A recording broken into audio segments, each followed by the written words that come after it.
Again, thank you. This is the third meeting we've had. My expectation is that all this video going on will yield an archive for us, that those of you who have been able to come to some and not to others will at least have some sense of what went on. And we may be able to generate a kind of transcript as well.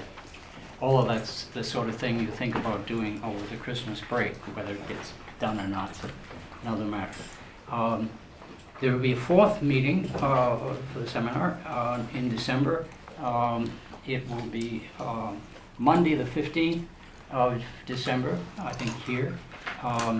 Rona Wilk and I hope a couple of students and myself will be doing, looking at the first generation of Barnard students.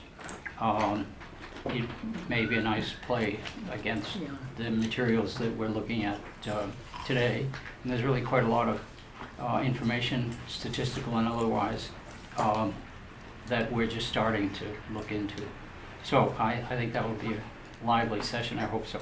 And so I hope you can come and bring others. Bob, I'll just want to confirm it's Monday? Monday the 15th. Okay, because it hasn't been changed to the 16th. Yeah, I was having double vision with a set of history lectures that I think are straightened out now. But I'll check also because it's the wrong date may be still floating out there in cyberspace somewhere. Okay, then why don't we do as we've done before, just go around the table and reintroduce ourselves, because some of you are new to the sessions themselves. So. I'm Catherine Brewster, and I'm president of the Barnard class of 1971. That's wonderful. I'm Lillian Appel. I work at the college and have for many, many years. I'm Connie Brown, class of 1971, Barnard registrar and member of the English department. I'm Pat Auspis, class of 71. Phil Amarato, professor emeritus of biology.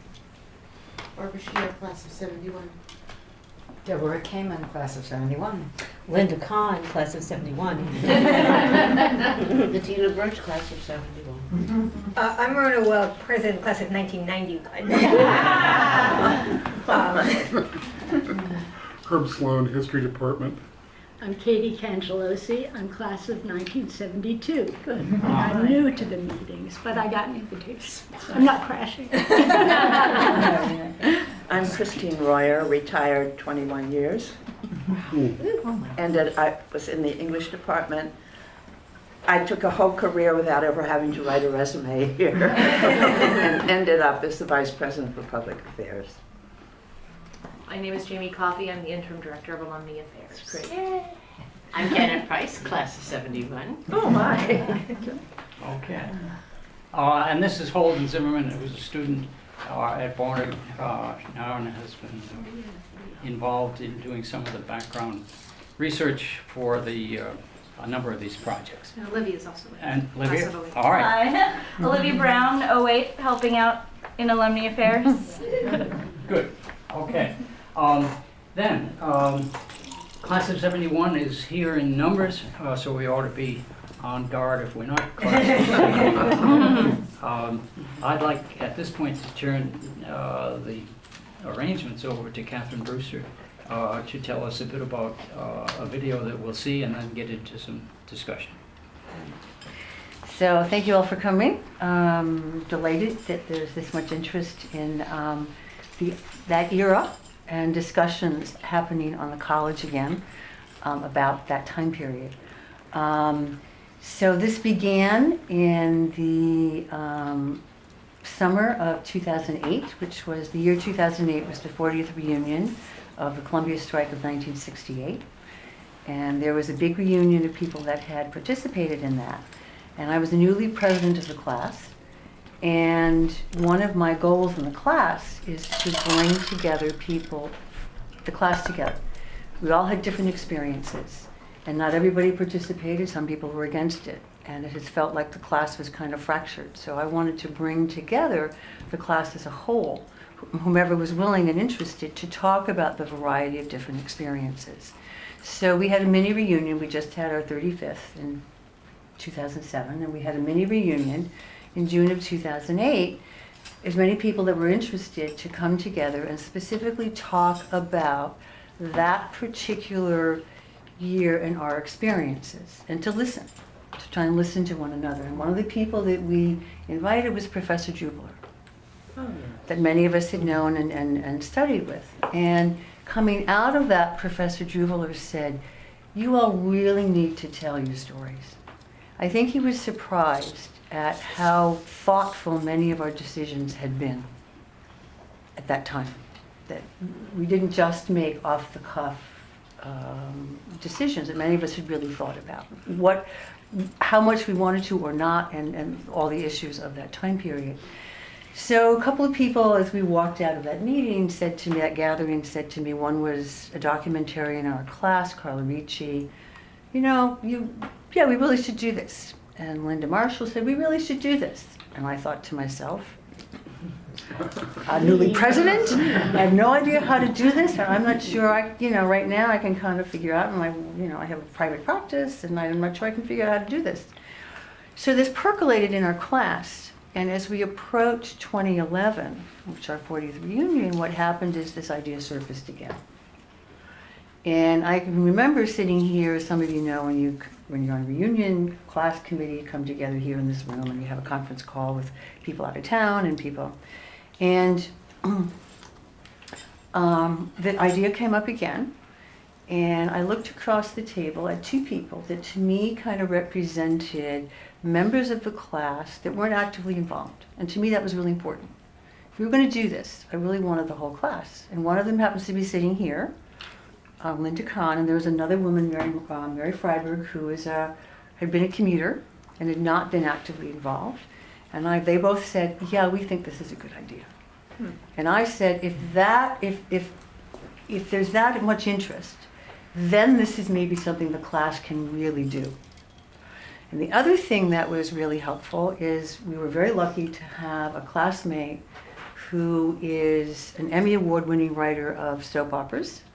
So she's a great storyteller, right? And she had been laid off, and she was available, and she said, I turned to her and I said, can you kind of begin to pick this up? Because as president of the class, 40th reunion, I knew I couldn't begin to manage all of this. She said yes. So she picked it up, and we told the class that we wanted to do this. We asked people who were interested in interviewing, and we found 17 people who were interested in telling their stories. She did the interviewing, donated it her time, and her husband, as we were going through this, we said, we really want to get the class excited about and interested in telling their stories. So we need something to show how valuable this is. Her husband was an editor, a video editor, and he donated his time to extract from the 17 interviews something that we could show. So that's become what we call the mini doc. It really was a promotional piece to say, this is the kind of story, this is what's coming out. And it confirms, I think, something that we had thought is, why is it really important for us to tell the story of this time? And that's one of the reasons why tonight we're talking about, is this a turning point for us, for many of us in our personal lives? That experience was a turning point. And the whole time was a turning point, because it wasn't just, the Vietnam War or the gym, it was race relations, and it was women's issues, and relations between men and women changing. So the whole, it felt like all the underpinnings of our life were turned upside down. And one of our questions is that the same for our generation? From the classes of 68 to 74, is that a similar experience or not? And is it a turning point? Or are we just being delusional and saying, oh, it's so traumatic for us, we think it was a turning point? So that's part of the discussion tonight, is to unfold that. I think there are a lot of things about that time that make it very important. There were 4 classes now of the baby boomers. We were a generation that, for the first time, there was a mixture in institutions of higher learning of race and class and ethnicity that had never occurred in this country before. And my guess is that's part of what yielded, in addition to the Vietnam War, and in addition to the implications of racist policies and institutions, that yielded this, this churning of times are changing. Because all of us had interactions with people we'd never had interactions with before, and exposed to things. So with that, I will suggest that we watch it and just then have- discuss it. Oh, Janet, I'm sorry. Janet did one. I'm sorry, Janet. Yeah, very quickly, because we need to get to the video. This is an oral history project, and the first 17 interviews have all been transcribed and using the appropriate methods of oral history, vetted by the transcripts have been reviewed by the interviewees, and they are now in the Barnard Archives and Special Collections, where already a Barnard senior and a Columbia grad student are using them. And they each have a slightly different angle. And I'm thinking over the years, in 60 years, 100 years, 200 years, scholars will be looking at these stories, and we hope to raise a fairly modest amount of money to get 60 in the can ultimately, and 60 in the archives, so that there's a nice cross-section of different kinds of women from different backgrounds with different experiences in '68 and beyond. And as you're watching this, I invite you not only to think about what it was like for you back in the day, whether you were at Barnard at that point or not, and how the women's movement, the anti-war movement, all of the movements we've been through in the last 50 years have affected you personally and your generation, but also what is the value? What is the value of preserving these to what's the value of preserving our little lives to not only scholars but the general public, and not only in this generation but in the generations to come. Okay. Lights? New lights?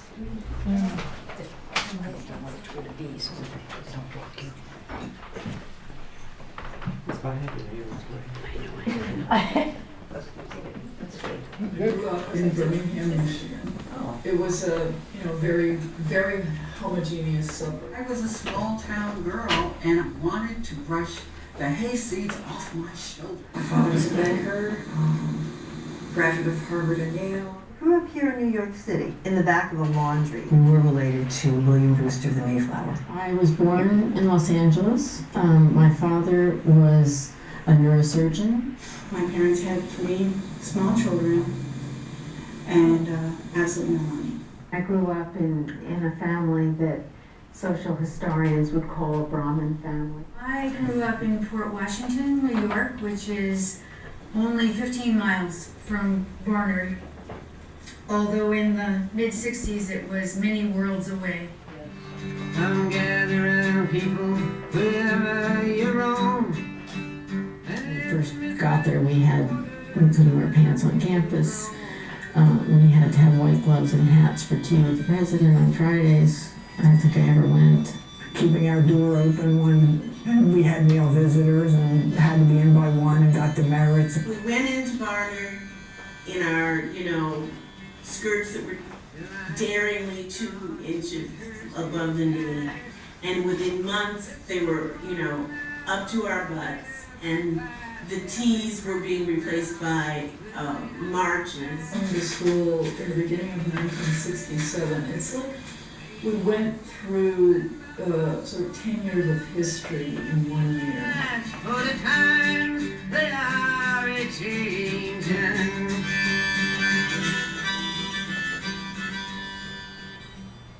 Once I saw Columbia's campus, there was no not going there when it came time to pick colleges. And my father, in my face, said to me, "You will leave this house in one of 2 ways, in a bridal gown or in a casket." My parents drove me there the first day. I remember I had on an outfit I made because we were all taught how to sew, you know. I arrived with this winter coat that was this orange wool winter coat that was so 50s. I love my parents dearly. I wanted to give them a hug and send them on their way so I could get out and start exploring. I met lots and lots of boys that were just fascinating to me. I met many Jewish boys. I've never met Jewish boys before. Very first day, there were 2 women on our floor who were going through their debutante books. And I thought, wow, debutantes. I wonder what it's like. It was like Cinderella for me. I met some guy, and he was already a hippie. And he asked me to go down to Fillmore East to see a band with him. And I put on this, I think I had a bronze dress. And this orange coat. And we went down to the Fillmore East. And I felt like I was from Mars. Remember in the fall, there was a demonstration in Washington, and I wanted to go, but I'd also been invited to a football game. And I had already said I would go to the football game. So I got dressed in jeans to go, and only to discover that this guy I was going with said women wear skirts to the football game. So I changed my clothes, I wore this stupid skirt. There was such a culture shock that I think I had something like a nervous breakdown. Leaving home, wearing jeans, wearing pants. I did not own pants. I certainly didn't own jeans. Buying my own clothes. I had never been allowed to do that. I remember a night when there was a combination fire drill. I volunteered to be the fire marshal. You had to put on a fire hat, and you had a clipboard and a whistle, and you had to go from room to room making sure everybody was there. And panty raid, where the Columbia marching band played. So you had the marching band in the courtyard, you had the fire bells ringing, you had the fire marshals running from room to room, and then you had the boys climbing up the ivy, right? To me, it was like being in a Marx Brothers movie. I thought my whole life now would be a Marx Brothers movie, because it was just so silly and funny and crazy. The way we thought life would be now that we were at Barnard.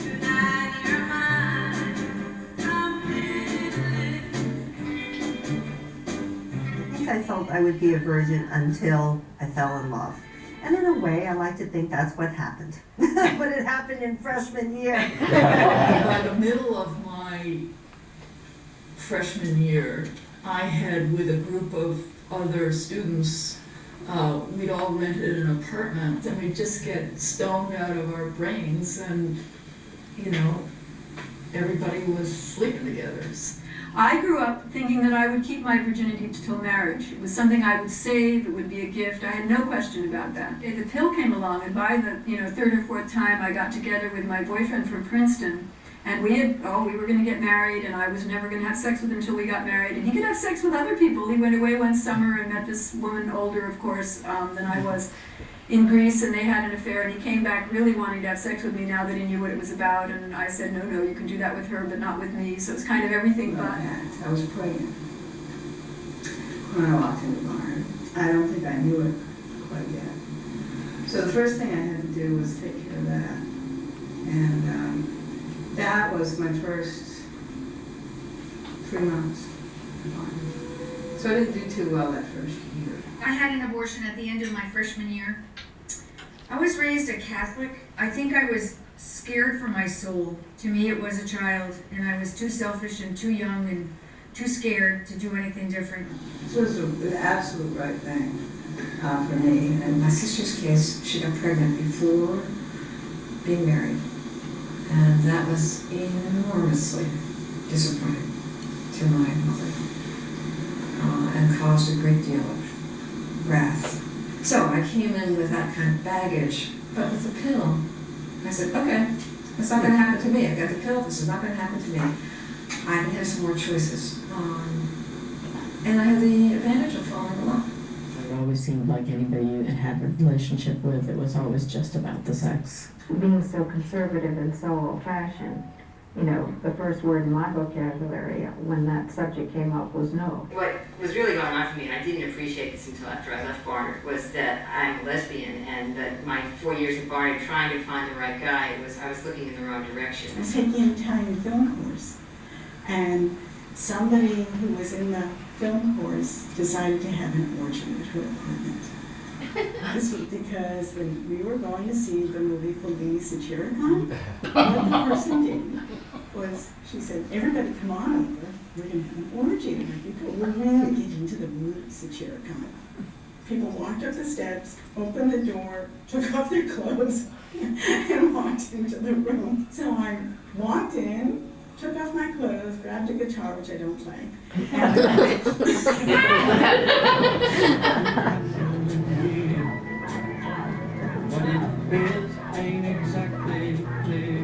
Martin Luther King was assassinated, and that just sent shockwaves everywhere. Well, Columbia was planning to build this gym. The community would have access only through a door that we regarded as the back door.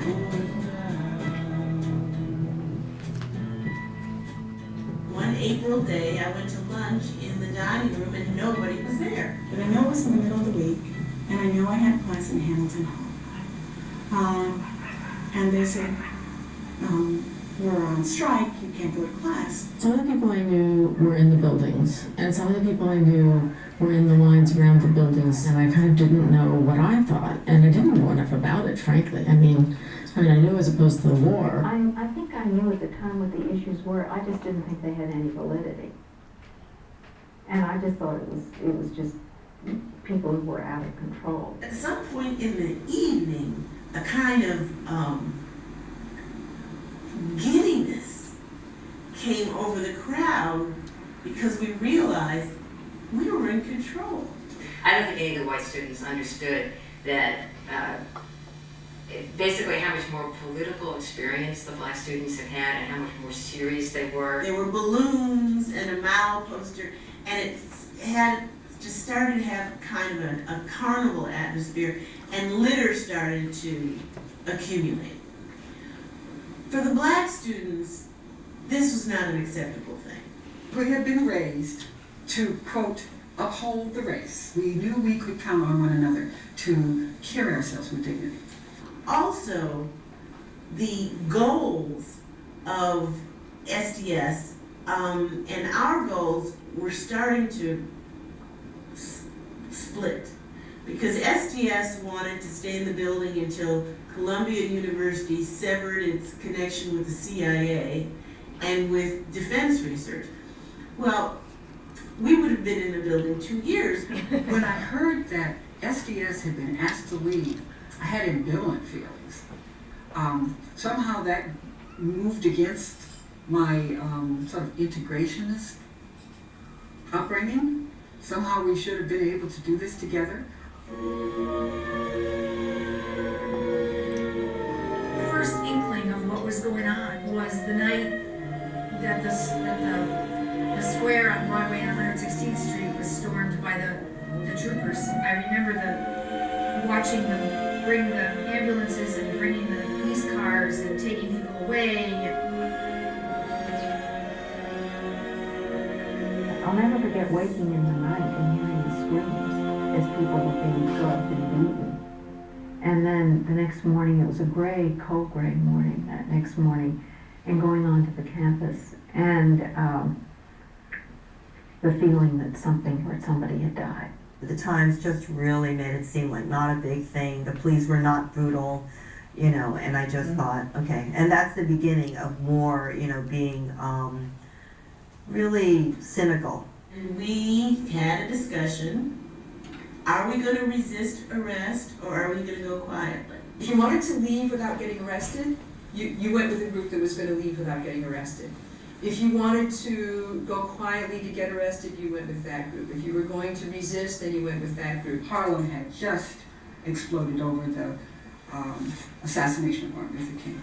Everyone was walking on eggshells regarding our takeover and the support we were getting from the community. Nobody wanted to trigger another set of rebellions. So when the police came, they dismantled the barricade by throwing the furniture at us.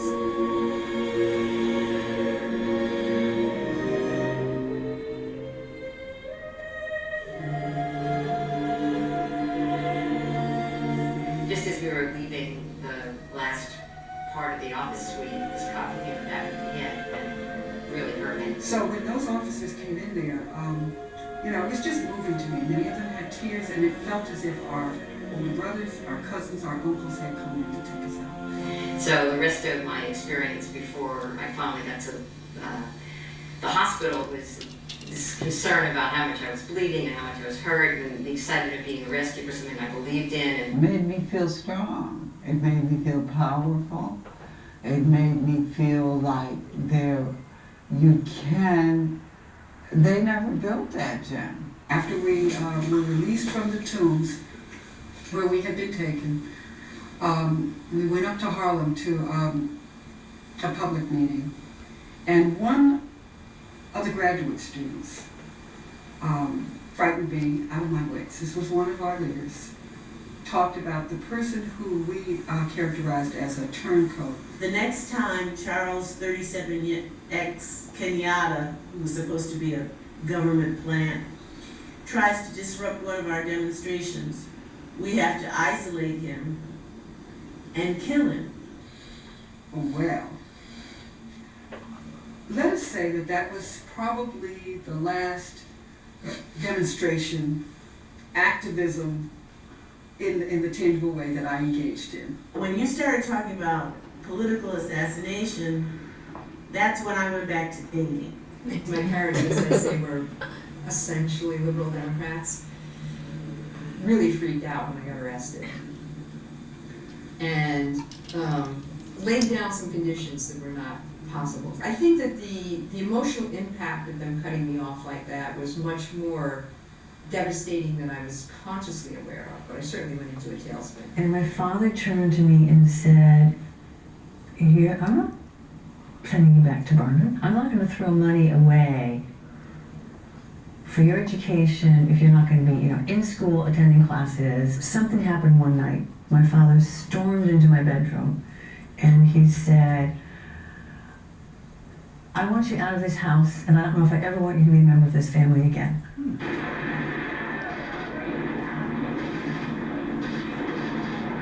There's a great deal of feeling, anger, frustration, hope, expectation, all swirling around in circles, all at the same time. And that next morning I woke up and I heard a girl screaming down the hall, just screaming in anguish, because her brother had just been killed in Vietnam. Well, I knew people in high school who went. My class was only 29 people, and one of them was killed. It changed everybody's life. I mean, everybody was always thinking about how not to get drafted. I remember my mother taking my brother to something to document sleepwalking, so that he wouldn't have to go and be drafted. The person that I became pregnant with, he declared that he was homosexual. I remember the night when they read off the birthdays, and I was very concerned that the boy I was dating at the time would have a birthday that was in the danger zone. And I can remember sitting with him in his dormitory at Columbia as we listened, and he did not. He was safe. All the young men I knew were terrified of being drafted. And I only knew one guy who really wanted to go. He volunteered and actually was killed there. The enemy that we were watching on TV every night and that was killing each other as well as being killed and killing our American soldiers looked like me, looked like us. We didn't want to be scapegoated. the way Japanese Americans were during World War II. It really felt very uncomfortable sometimes, and feeling that people did really see society increasingly in a racially polarized way. The strike in 1970, I think there was already a lot of concern about the progress of the war. And there were demonstrations all over in colleges and stuff like that. And then when the kids in Kent State got shot, Barnard went on strike again for the second time. I really think of spring at Columbia as, okay, pretty soon it's time to quit going to classes and doing the final exams, there's some kind of chicanery going on in the spring. It was sort of almost like, instead of a maypole and May dances, there was unrest. And I remember being really kind of annoyed our senior year, but that was the only year that it was quiet, and we had to take exams. I remember thinking that was really unfair.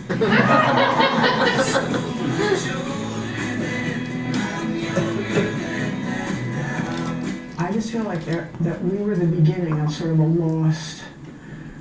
I mean, Tom, who goes to college with all that we went through? Started out my first semester, I was on a track for medical school, but it all fell apart almost before the end of the first semester, because there was no guidance. It was just chaos. Everything was chaos. I was so lost. I had no idea. I mean, I have kids now who are in college, and I look at them and I think, somebody let me just wander around like that without anybody sort of saying, hey, can I help you? You want to talk? I mean, it took me years to put this together. When everyone else was graduating, I was graduating by giving birth to my daughter. At Barnard, I learned that it can make a difference, that I could make a difference, that people could make a difference, and that is a lesson that I had to learn firsthand. The 60s were freedom, and exploring, and feeling intensely about a lot of things. I don't think that my parents' generation or the administrators of colleges or high school teachers were prepared for drugs, the sexual revolution which happened, the disaffectedness having to do with the racial issue and the women's issues and the war and all this stuff. We were children. We didn't think we were. We thought we knew everything, but we were children. Very nice.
So it's your turn.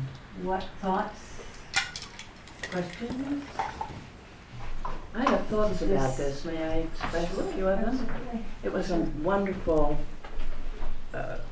program, totally. some of the expressions from the class when they were first arriving at Barnard as freshmen are not uncommon anywhere, because there was a diversity of background, of wealth, of race, of everything else, and those are always fearful things needing adjustment when you go to college. But my point is that what happened later, in fact, those years from the late 60s through 71 and even beyond were watershed years in our whole culture. Things changed radically, and it wasn't just the Vietnam War. There were things that happened even at Barnard that really altered the whole way of being at Barnard College. For example, when I first came, there were parietal hours. I don't think any student today would know what that meant. You can have a man in your room, but the door had to be open and feet had to be on the ground. That was a rule. 4 on the floor. 4 on the floor, right. Yeah, good. Linda LeClaire, do you remember her? Oh, yeah. She was caught off campus with a dorm room, but she was living with her boyfriend. That was just unbelievable. And she was on the cover of Time magazine, first of all, because she was walked around the campus with makeup on her face because she knew that the press would be around to speak to her. It was just incredible. All of those things changed in ways that just were inevitable and were not recognizable from the past. The class of 71, when they came in, you would not be recognized except for your fears and concerns and everything else. You would not be recognized by the students who come today. Even as far back as Macintosh's years, no girls could wear Bermuda shorts. Do you remember that? Yeah. Oh, no, no, no. You had to dress in skirts, and that was that. That was that. It was all very regulated, and it all fell apart. These were watershed years in our culture as a nation, and it was general. I remember that I don't know what I was doing at the time, but I was in California or someplace for Barnard, and I came back on that weekend of the police at Columbia, and I walked up to my office and I saw vans, horse vans at 116th Street. I saw, it looked like Nazi Germany. There were policemen in the boots, in the regular boots, lined up along from about 113th Street or 14th Street, all the way up along the side of the college. It was frightening. It was just frightening to see this kind of thing. And there were all of these protests at Columbia and Barnard. I remember we had our first, believe it or not, Barnard commencement in those years. Do you remember that? Anybody remember that? We never had it. We were always Columbia graduates. Oh, and we always went to Columbia. That's why I don't have any records. That is exactly right, Lillian. No, seriously, I mean, when I took over from Grace King, who kept meticulous records, yeah. I had nothing before 71, I think, or no. It was later than that. Oh, no, it was earlier than that. Yeah, it was maybe... 72, had a graduation. Yes, it did. Yes. I can't remember. The But first it's right one around was then, in I that wondered about era, that. and we had a graduation. Yes. Yeah. And there wasn't, of course, the big dorm. That was all open space, and the first Barnard was there. Graduation was there. The commencement was in that area, and we had Pete Seeger singing. That's right. It's in the programs. Yeah. It was quite unusual, and the students wore black armbands. They didn't want to go to Columbia. Interesting times, really, just amazing, the changes. Thank you. Yeah. Yes, Miss Roy was my freshman English teacher. And I came to your class in pajamas, and you really looked at me. I came through the tunnels. Right. Through the tunnels. But anyway, my reaction to the film is very reserved, because I think that Miss Patrick is a great storyteller, and she tells a story, but I think she leaves out, you know, so much of the history that Yes. is, you know, maybe isn't so interesting, but all of Barnard's institutional reaction to the students who were Barnard students. We were arrested at Columbia, and we weren't all in Hamilton Hall. We were all in different buildings with different dispositions, which aren't shown here at all, because those weren't the people she knew. And Barnard sent its lawyers, Butler, Jadlow, and Geller, to get us out of jail. And then they made arrangements with us. Did we want to pay them to represent us, or did we want to get alternate counsel? And Martha Peterson, president of Barnard, met with us in her office and talked to us about things, including Plimpton Hall and how Plimpton Hall was going to be run. And when we had a sit-in or sleep-in, we called it, at Plimpton Hall, then she had to negotiate with us. The experimental college, which was a very big deal, is not, you know, in this record, but should be. And a place on Amsterdam Avenue called the Pad, where people got high and had Dayglow paint and was part of the culture of Barnard. You know, there's so many worlds that were part of Barnard life that, because you have such a small sample represented here, and a storyline that's very heavy-handed about, you know, you come, you're, you know, kind of from nowhere or from a classy family, and you get here and you kind of have a reaction, and then, you know, you go on.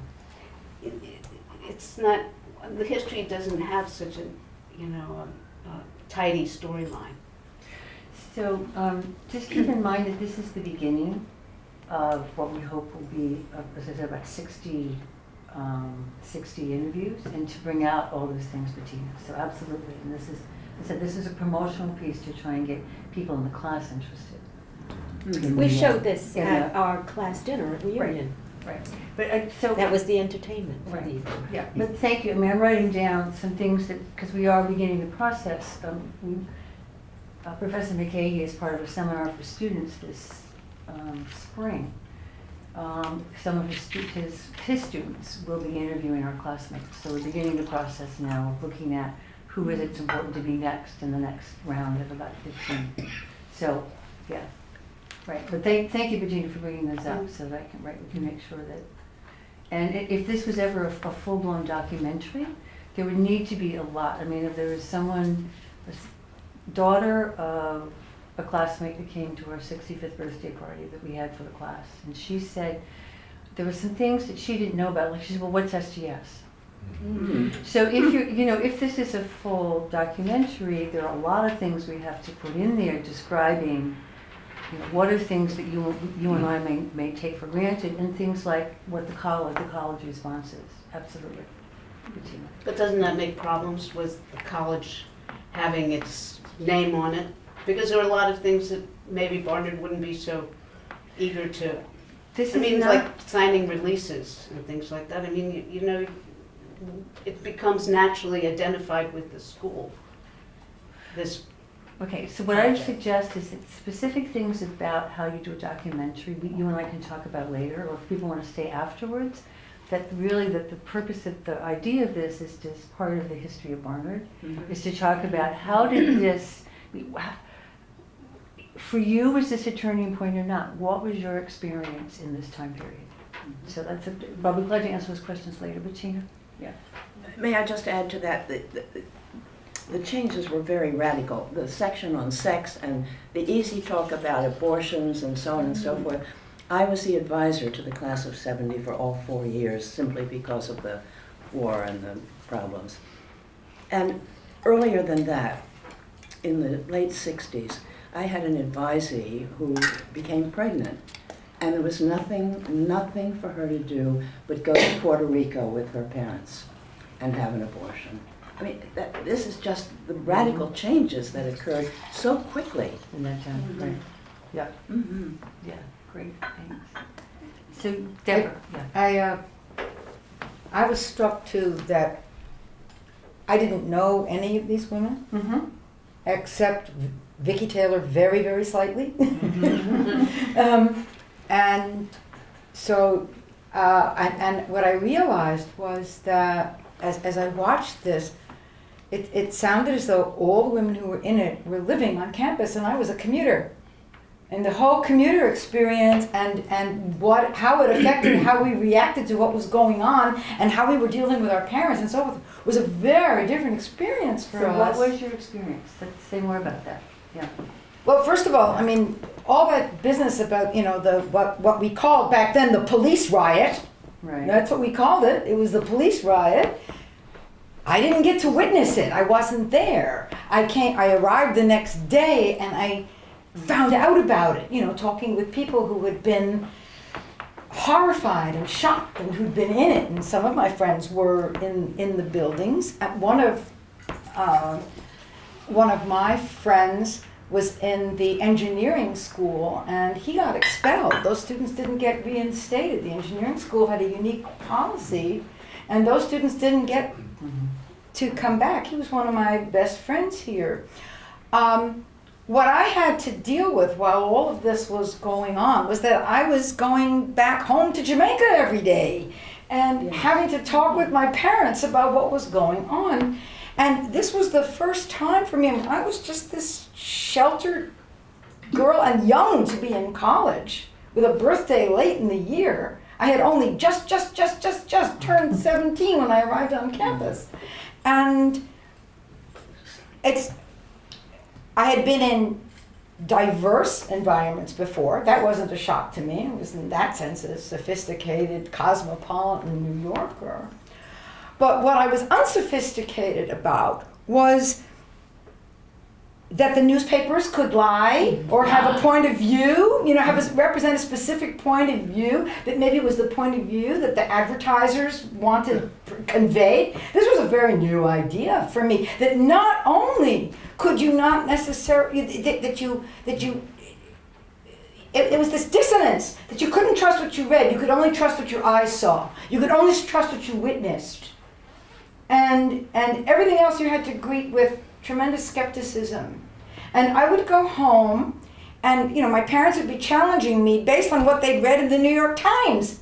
And I said, but the student demands are actually this other thing, and I would lay them out. Or what actually happened was da-da-da-da-da-da, and I would lay it out. And I wasn't sure where I stood in relation to all this stuff. It took me some years to really get fully radicalized. I mean, this stuff got under my skin, in a very, very deep way, but I wasn't propelled into action yet. I processed that slowly, and maybe I had the luxury of doing that because for that first year I was living at home. Maybe that made all the difference. But what was driving me crazy was that I would go home and explain things that I was simply saying, this is what I saw, this is what I heard, this is what it says in the student newspaper. And then my parents would jump all over me as if I was advocating all those positions. All I was doing was explaining what they were. So that there was really no place to be. I wasn't safe at home and I wasn't quite on campus. And I didn't feel as though I really was able to hook into my fellow students at Barnard. I had no way in. I spent a lot of my time hanging out in lounges across the street. And some of my best friends, at least one of my best friends from high school was a guy who was over at Columbia. And, he introduced me to all of his floor mates in Fernald Hall, and they became the core of my friendship circle. And one of those guys was the guy who got expelled from the engineering school. So, I was really having a different kind of struggle with this, and I was very alone with it.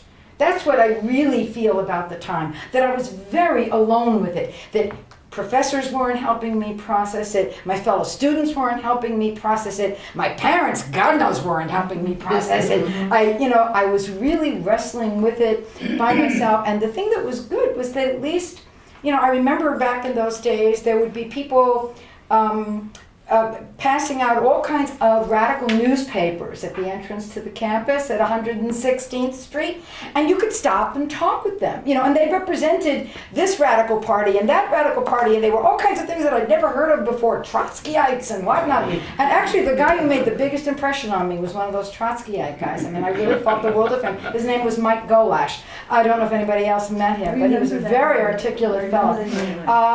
And it's not that I came away convinced, but I was very busy having all of my assumptions shaken up. And where it was all going to fall out, I didn't know yet. It didn't become clear to me until a few years later when I was temporarily not living in New York. I married right after graduation, and soon after was in Boston while my spouse was in graduate school. And so we're talking about the early 70s here, and while I was there, I read a book. I mean, I'm doing all this processing by myself. I read a book called Population Target by Bonnie Mass, which was basically all about population controls and sterilization abuse and all this stuff that was going on in Latin America that the United States and the US-based companies were responsible for, and that was it. That was the moment. I said, I am not going to be an armchair radical anymore. I have to do something. That was the moment. But it wasn't until after I was out of here, because until then I was really churning all of it inside. Thank you. I just want to add to that. I had the same experience. I was not a commuter, but by the way, we need to interview a few commuters. That's like our top priority for the next set of interviews. Hint, hint. So you do need to interview some commuters. Right. But I had the same experience, Deb, and it wasn't until I was so turned off by politics, by what happened in '68. I was arrested and yada yada. Mm-hmm. But I was so turned off by the strike and all the four-letter words and all the machismo, that I didn't do anything political ever again until Carassa, until we... That's where we met. Yes, that's where we met. We didn't meet here at Barnard. We met doing radical feminist stuff. Reproductive rights. Reproductive rights. And then I said, okay, I can get behind that. Okay. Great.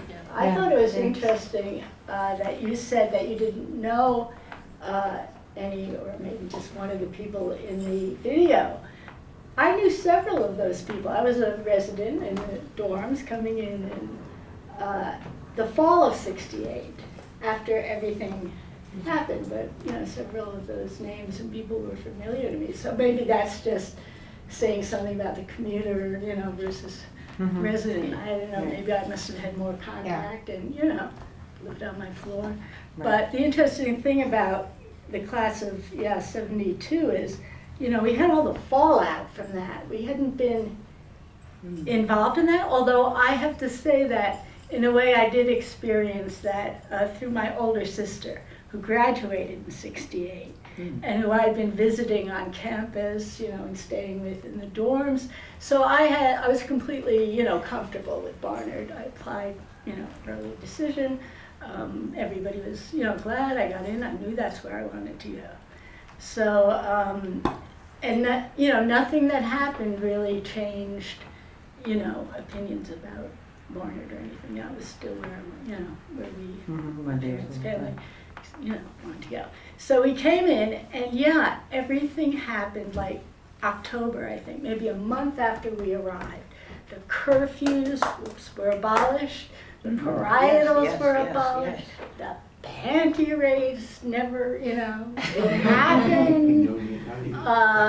And, we were, I don't know, we hadn't had the extreme, I remember a panty raid from my sophomore year. Sophomore year, I was living on campus, and some guy came climbing right through my window. I was in the end of it, and they were climbing up that way. Well, I don't, I'd heard about it with my sister, but, nothing. So it was really just, I don't know, felt really overnight. 1 month later, first month we were signing out and all that stuff. So I went to that graduation in '68, And, you know, it was held in St. John's Cathedral, and you couldn't get tickets for it. So, you know, they had Barnard graduation, and they all went over to Columbia, St. John's. We all had to wait, you know, on the college walk. You know, we couldn't attend. And they walked out of St. John's Cathedral. When was this? The graduation of 68. It was held, yeah, so Columbia. Oh, okay, Barnard, yes, right, and, all right. yeah, it was the Same, university. yes, university. So, yeah, everybody, or, you know, they began to walk out. And that was, you know, that was kind of the graduation.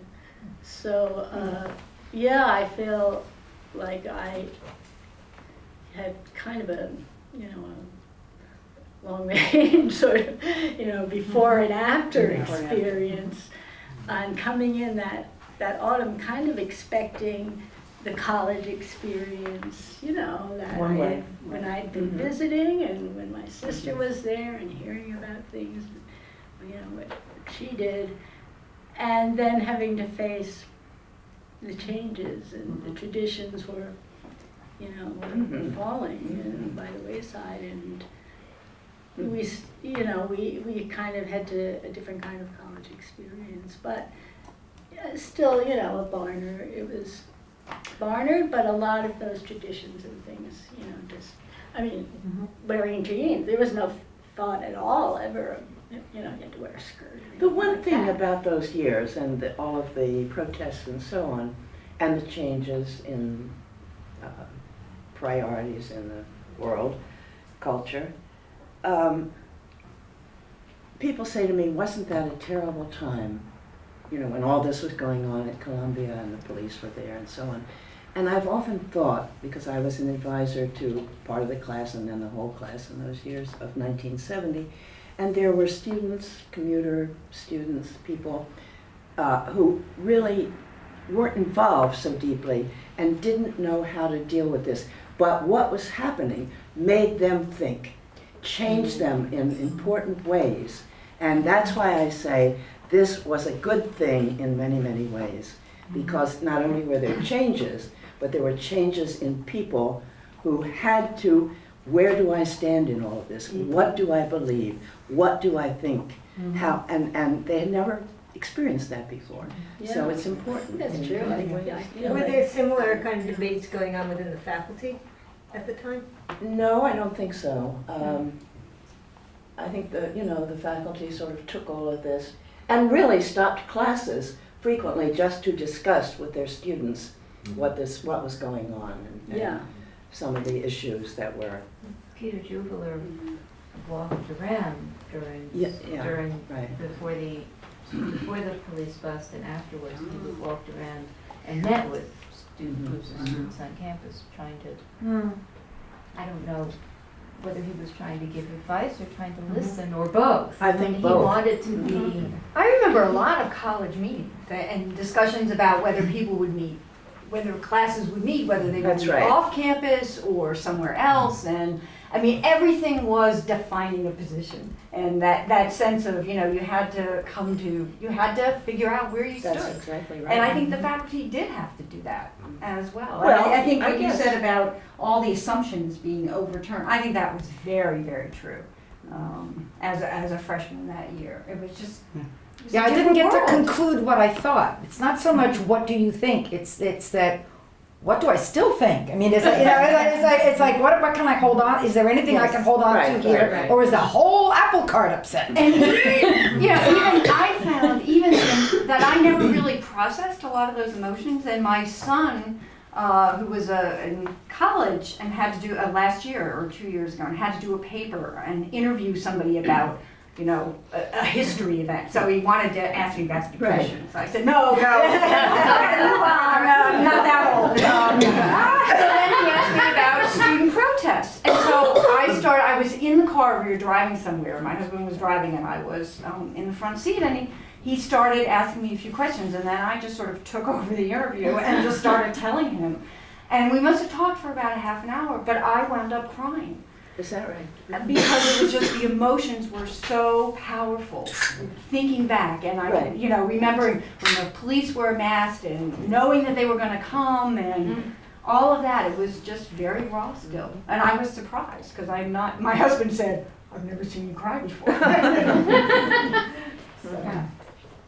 I do think it was one of the greatest things that ever happened to me going through this. But I will say also that it was extremely painful. It was extremely painful. And maybe there was no other way to have it. But so it's not the good thing, bad thing exactly. It's how it felt to live it, and what you were talking about, that it brought you to tears just remembering it. I tell you, that happens to me all the time. I feel like if what I came out of it with at the far end was this feeling of hope. I mean, I was never convinced the student movement was going to change the world. I wasn't that naive. But I had this feeling that change was possible. Yes. That there could be coalitions, that people could hear each other, that people could mobilize, that things could happen, and that things were going to happen. And that's what I came out of all this with. And then I proceeded to get my heart broken over and over and over. And heartbreaking is what it was, because once I was committed, then I got disappointed all the time. I had the most amazing experience. One of Bob's students interviewed me for her for a paper she was writing. She interviewed Catherine also. And here was what was really weird about the experience. She asked me these questions, and I wound up apologizing to her because I said, look, you're asking me to remember things that I experienced and processed as a pipsqueak. I think I was even a little immature for my age, at the age of 18. And not, I was, a lot of what I did because it was a hoot to do it, to be, and I was explaining that to her, and how we were, the issue of the gym, the issue of war research, that was real and meaningful to me, but probably not as meaningful as getting rid of parietals. I mean, or not as immediate, I should say. So maybe I'm being unfair to my 18-year-old self, but I found and that's the problem in capturing this for posterity, that what we remember, we experienced and processed when we were very immature. Well, in fact, I kind of wanted to ask about the whole Linda LeClaire parietal thing, because to me, I did an exhibit on that whole sort of spring of '68 and really tried to focus on the Linda LeClaire thing, because to me that was sort of Barnard's spring of '60. I mean, that on the other side there was this sense of, that Columbia tells the story of Hamilton Hall and stuff, and often leaving Barnard's perspective out. But then there was this whole other kind of, I don't know if saying a revolution is too strong, but there was this whole change happening, to the college culture, that to me was fascinating. I don't know if you guys remember, I saw there was an unofficial survey about how many people had actually broken one of the parietal rules and stuff, and 96% of the campus said, yeah, we, and stuff. So I was just curious if you guys had any, kind of sense of did anyone know Linda LeClaire? I feel like she kind of was this figure that just emerged from the mist. She was my advisee. Oh yeah, I was arrested with her. We were in the Who's Cab together. The only thing I know about Linda LeClaire is what I heard from every cab driver in New York.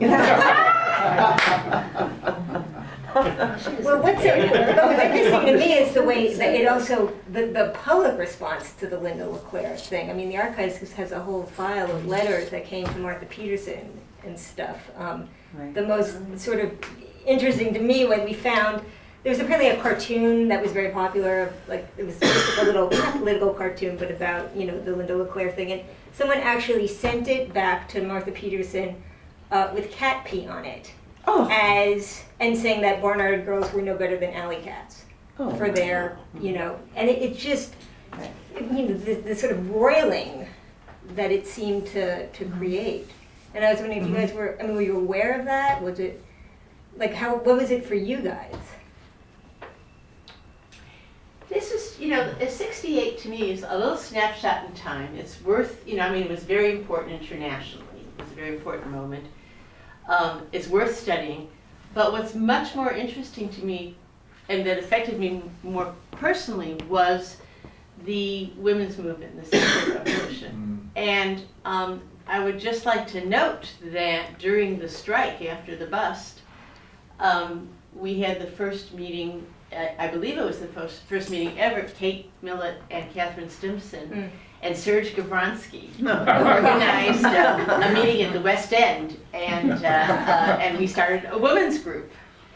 And one of the things that really hit home to me during the occupation of the buildings and the strike afterwards was how trivialized women were, you know. And I think that was one of the reasons why I stayed out of politics, which is, you know, I didn't care to be trivialized in that way. So we're just going to go, you know, I spent the strike in the microfiche room at Butler writing a thesis, a paper for some class or other on Emma Goldman. Oh, you know, it's sort of ironic, isn't it? But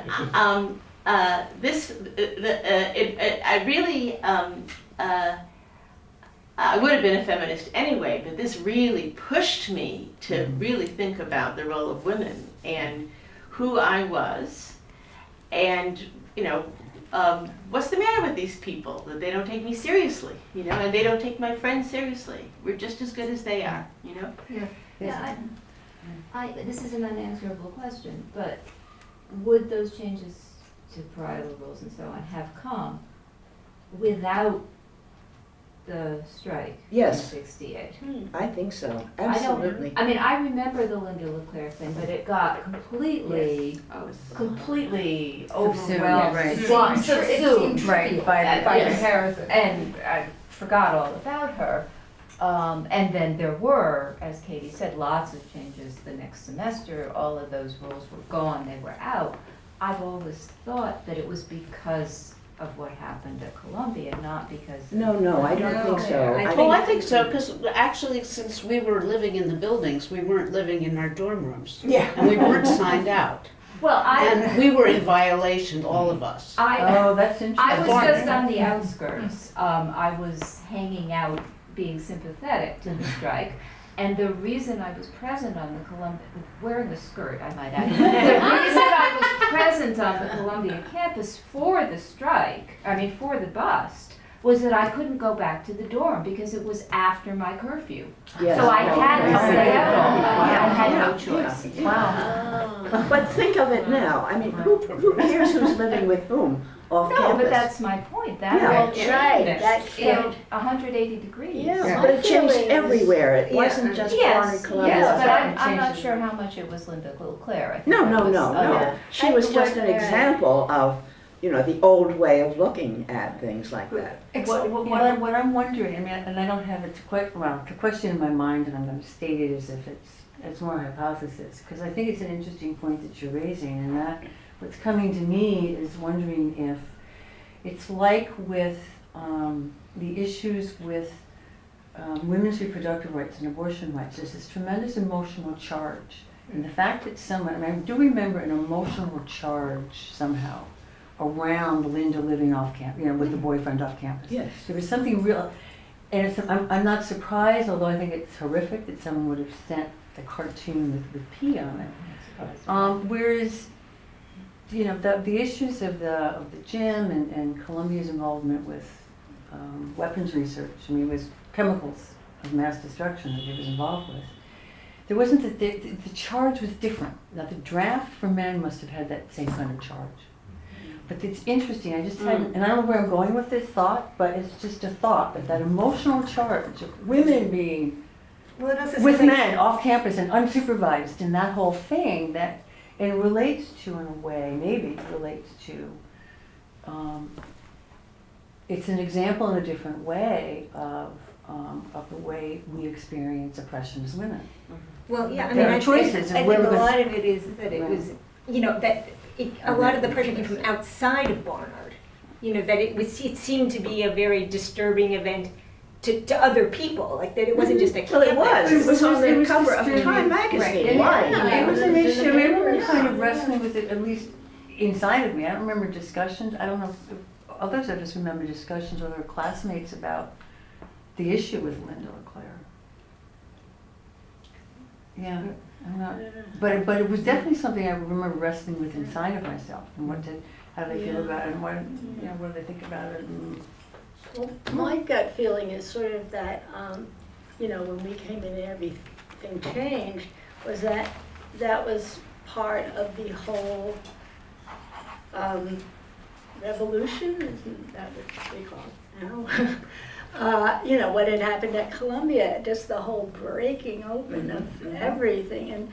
And that's what I kind of assumed and felt, it's because everything is now being changed, so we're now, we're freer to You were. yeah, and so I don't, I'm sort of thinking it was that whole, what happened during those months that Well, it was all in the Barnard open. You were or- freer. Well, I mean, that allowed Openly. or let, or maybe encouraged Barnard to, do that. Well, I'm sure all these things went on despite the rules, but the point is that the rules were then changed. Right, and I'm seeing that as part of the whole change that was Yes. going on. What about the possibility that the rules were changed as institutional damage control? Mm-hmm. Right. That there need to be some winners, and you want to isolate some losers in the process. And I would think Barnard women could look back on it as having more positive outcomes than a Mark Rudd could look back on it. Yes. And that black students could do the same thing on either side of Broadway. I mean, to the extent that that's the case, then. Although you'd never know that from listening to Mark Rudd. No, but if you, if you. Listening to when? If you look at what happened, I mean, it didn't end. Some people have it 68 begins. An aggressive women's action force. Right. The black students clearly from the Columbia District come out of this very much the winners, and I thought the renderings in Hamilton Hall just sort of reinforce it, and maybe exaggerate a little, that it was a peaceable kingdom and nifty too. It was kept neat, and that there was good vibes between the police and the students. All that seems to be the case. I mean, not just from this, but I think everyone that I've looked at on the Columbia side of these issues, Lionel Trilling, who hated what was going on and was particularly critical of the anti-war part of it, gave black students a full pass on this notion that these were appropriate actions. They behaved with a political sophistication that was lacking in the others. They knew how to deal with the police and with the public authorities and all of that. And they had 6 demands that didn't involve shutting down IDA or even the moratorium. There's some discussion in the transcripts, but didn't show up in the video, that the question of whether there ought to be whether there ought to be amnesty was an issue that all must have been the case in your building. That in Hamilton Hall they were not at all as keen on demanding amnesty as a kind of unmeetable demand, because they had their own shopping list too. They wanted more recruitment involvement. They wanted more African American faculty. They wanted some separate rooms. All of those were given to them or negotiated in the remaining months of the year. So the ones who were left are the dead enders who saw it all as bringing on something that didn't happen. So I think one of the things to me you're bringing up too is that from this, like when you're talking about the black students, that I was out of that, that came Black Studies, that came a lot of the Black organizations and the culture. They didn't exist before then. Yeah, no, it So took a that long that- time. It took a long time at Columbia because Right. Columbia was out of Took a money. long time here. Right. Uh, But in women's yeah. studies, I mean, out of this came those kinds of things that had never existed before. Well, you know, that, again, that fall of '68, you know, we living in the dorms saw a room, you know, which appeared with Boss on it. Yes. Black Organization of Soul Sisters. And it was, you know, it was a little intense. They had, you know, for them, and in the cafeteria eating, there was, you know, the table which they had and a floor in the dorm. So, you know, you sort of felt like you were tiptoeing around because you weren't quite sure how to, you know, interact with, you know, this sort of thing. And again, referencing my sister, you know, that there was not that, you know, feeling in the dorms before that. But that was a whole other issue. Right, that was a whole other That was a issue, the very, that circumstance, was, yeah, it was an intense. Intimidation even, yeah. Yeah, and, I felt intimidated as a woman in a very personal way. I mean, it wasn't just, I mean, there was certainly that feeling that the boys were marching around with their chest puffed out and all their rhetoric, and it was obnoxious and it was silly and all of that. And I was offended by that stuff. But what offended me more deeply was discovering a lot of my own vulnerability as a female, among other things, in the sexual marketplace. I came within a hair's breadth of going through date rape during my freshman year. A graduate student in the business school, you know, asked me out and gave me a drink that was way too strong for me, and I managed to figure out just in the nick of time that what he had done to me and got out of there. There was you know, that was a disturbing experience. I took a class off campus. You know, we were using, you know, Barnard was, you know, had this idea that the city was their laboratory, and we were trying to use city facilities. And there was a theater class that went to, you know, a place down in the theater district where they actually did things like make costumes and build sets and so forth. And so, you know, I went into this kind of warehousey building, the like of which I had never been in before. And in the elevator, a man exposed himself to me. I'm this little girl from Queens, and you know, I'd not been through the, you know, I felt, I didn't feel as though, I mean, although the women's movement was happening on campus, I ended up not getting involved in it at the time, partly because I felt it wasn't speaking to my concerns and my vulnerabilities. I had never felt in my own family that my intellect wasn't encouraged or taken seriously. So that was not my big issue. My big issue was this other thing, you know? This, you know, about catcalls and date rape and being objectified, you know, and the closest thing I heard to that on campus was, I remember that there were a couple of women who were talking about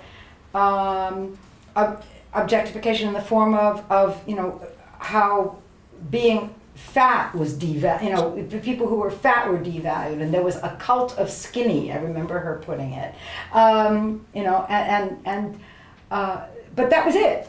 You know, and fat versus skinny wasn't my issue either. It was, you know, but it was part of what my issue was. It was closer to what my issue was than any of the other stuff I was hearing. Yeah. Ironically, it's just as much a problem today. Yes. Young women are still victimized on the street constantly. And you see the signs in the subway even today about, you know, your trip should not involve sexual, you know. Here's the context. I mean, that was how I decided not to wear skirts anymore. I mean, eventually that's what it came to for me. I said, that's, you know, those are helplessness clothes. I'm not going to wear them.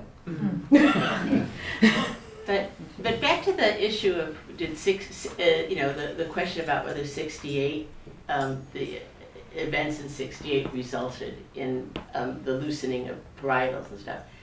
I think it's important to see that 68 was just one thing that happened in that period, and it's more of it's more of an effect than a cause. Yeah, but look, And- when Plimpton opened in the fall of '68, Plimpton opened with full parietal laws. It did, And I remember. we had That's to right. have a protest and a sleep-in order to change it. So it's not like Barnard learned a big old lesson in, the spring of '68 that they were going to apply to this new dormitory. Well, It that took was my longer. point. It took longer. I remember And it. that was exactly my point. Yeah. That was exactly my point, that this was just one thing that happened in a whole bunch of things. But I remember very much when Plimpton opened, because Susan Slimovich's brother came to visit, and we had to sneak him in with a babushka. And then the guys were onto it, we had to hide him in my trunk. But later on, when my brother came, he got to stay with us for a week. Which did change.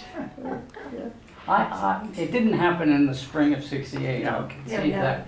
But if it happened in the fall of '68, that's pretty close to being. It happened later. And, It was and I later. think Martha Peterson was fully capable of walking back a lot of things during this time and be responsive and yet give considerable room. She was keeping the place together, I think, and she was reasonably comfortable talking with students. I mean, that was her long suit. That's why Barnard hired her. Training was really in, student affairs. And she was trained as a mathematician, but student affairs was a professional life all the time in Wisconsin.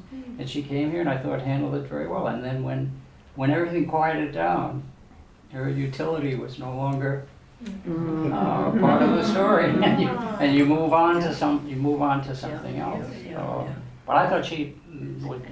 I mean, there's no. I know one university president who survived '68, and I could name 15 who badly fell from Cornell to Harvard to Princeton and Columbia spectacularly. Harrington, Wisconsin.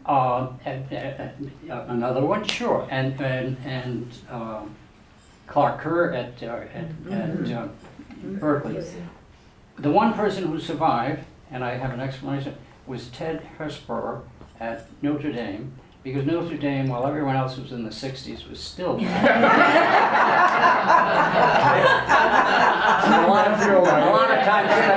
of time spent on their knees. So, but Martha was the only successful one here at Martha and Mike Starman. Yes. But he had to be appointed. She was the only sitting one. Yes. The engineering school guy was gone. The business school guy was gone. So it was a kind of interesting moment even on that level. Yeah, the faculty. Yeah. The question about faculty that came up early, it really depended on what department you're in. There wasn't the kind of division generationally unless you dropped all the way down to graduate students. And the graduate students did identify more with the other students than with their elders.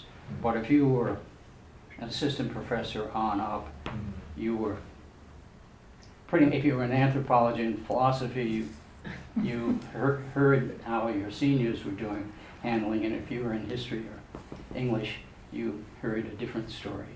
And did anybody leave, Bob? The way Horace yeah, several people left. There was a substantial drain on both sides of Broadway. I mean, there were usually fewer opportunities at Barnard to up and leave. But yeah, there was. And some people, a couple of principal reactions to it too. I mean, announced that they were leaving as soon as they could because they were distressed with departmental relations because we all got along together.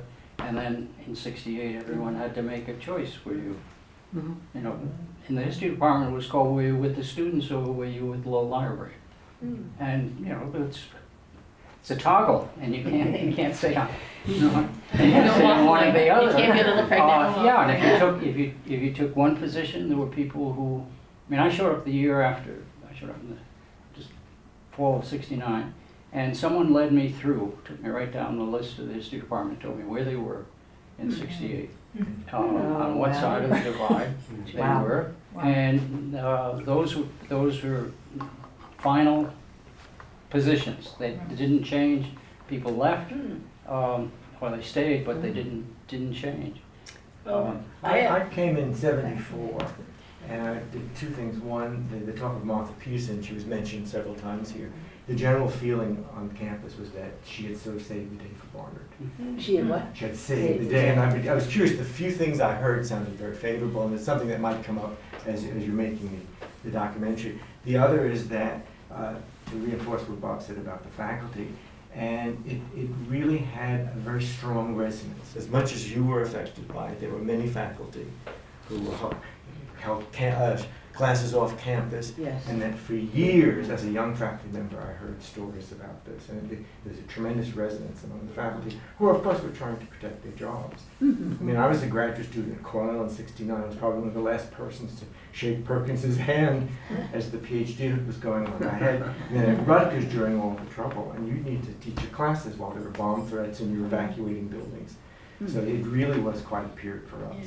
But Barnard supposedly, a lot of credit was due to Martha Pearson. I think it would be nice to, you could talk a bit about it as you, what you although students often are very far from the president. But you remember meetings with her, so if you have any memories, it might be interesting. Well, speaking of, history professors, I had, I guess it was sophomore year, I took Professor Foner's class. Oh, wow. And I can remember him as a guy with long hair and, with like those John Lennon glasses and kind of tall and, Not our lanky. today.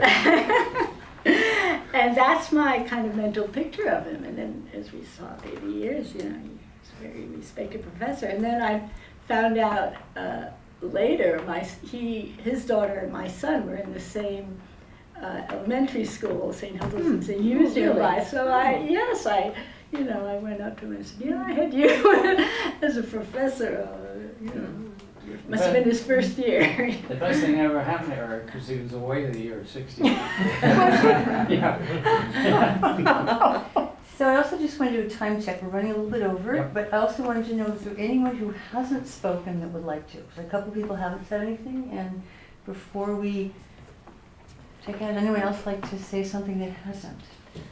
Well, I was a student, a graduate by '71 at City College. I think, Phil, you're an alum of City College too, aren't you? And my experience was a commuting school, and so I didn't have the same kind of experience as many of you did. What I came away with, and I was actually a little distracted because I became engaged to be married when I was, very young, and took time off as a junior to get married and so on. So my attention was diverted for that reason, but I do remember attending some of the protests about the building, the Quonset huts, you may remember that on campus, and Lyndon Johnson's announcement about the bombing and so on. And my takeaway in those years was just the awesome power of the student voices being so powerful as to change the course of politics in many ways, and the culture of the time. And that was not my experience up until then, and it was pretty powerful, and sort of gave me this feeling that yes, people can make it, young people can make a difference. We're not powerless as we had grown up to be, or been told we were, so that was my experience. I mean, I thought that was a very powerful thing that I took away from that. So, thanks. Okay, well, again, thank you for coming. This was instructive for me, certainly, and I hope enjoyable for all of you. We will, I think, be able to get access to the, particularly if we all sign on the dotted line, get access to the video, and I hope we can put it up on the alumni website, or there are other venues for it. And as the earlier question about how the current administration feels about picking up the rocks and looking underneath, so far so good.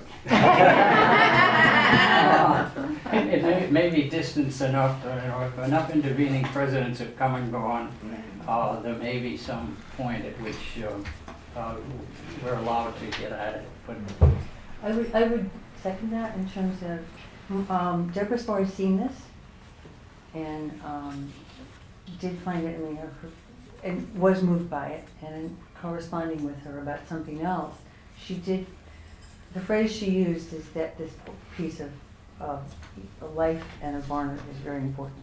So I would just say that's what I'm hearing from her. Yeah. I remember something else Deborah Spar said when we were in a meeting with her, how she envied us that we were witnesses and participants in something kind of important, and that, when she was a student, was it in the 80s, mid-80s, they just did their work.